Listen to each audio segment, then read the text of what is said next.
Bienvenue sur Alerte Info France.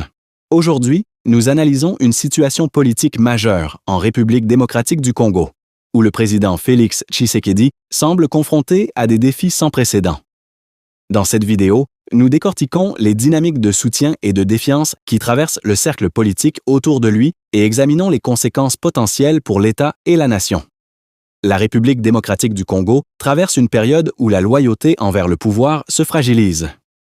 Les alliés historiques, autrefois unis autour de l'Union sacrée, semblent s'éloigner progressivement. Ce phénomène n'est pas simplement politique, mais traduit une inquiétude profonde face à une gouvernance perçue comme imprévisible et personnalisée. Le départ de figures emblématiques telles que Jean-Marc Kabund ou Vital Kamerhe illustre cette désolidarisation croissante. Plus récemment, Modeste Bahati Lukwebo rejoint cette dynamique, marquant un affaiblissement notable du soutien institutionnel autour du président. Le départ de figures emblématiques telles que Jean-Marc Kabund ou Vital Kamerhe illustre cette désolidarisation croissante. Plus récemment, Modeste Bahati Lukwebo rejoint cette dynamique, marquant un affaiblissement notable du soutien institutionnel autour du président. Ces départs ne sont pas isolés. Ils reflètent un malaise structurel au sein du cercle de pouvoir, où la loyauté cède peu à peu la place à la critique constructive, voire à la dénonciation. L'avertissement ne provient plus seulement des opposants traditionnels, mais également de proches du pouvoir, issus parfois du même socle régional ou sociopolitique. Le cas de Delice Sanga, qui qualifie le président de menace pour la nation, illustre l'ampleur de cette inquiétude interne. Il ne s'agit plus seulement d'un désaccord partisan, mais d'un signal d'alarme sur l'état de la gouvernance et la pérennité des institutions. Cette situation révèle une fracture profonde entre deux visions du pouvoir, l'une institutionnelle et collégiale, l'autre fortement personnalisée et improvisée. Les décisions politiques semblent parfois guidées par l'urgence et l'impulsion, plutôt que par une stratégie cohérente et planifiée. Sur le terrain de la sécurité, notamment à l'est du pays, cette imprévisibilité prend des dimensions préoccupantes.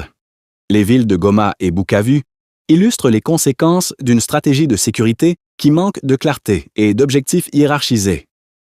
Les revers militaires ne sont pas seulement tactiques, ils reflètent un affaiblissement institutionnel et une perte de cohésion de l'État.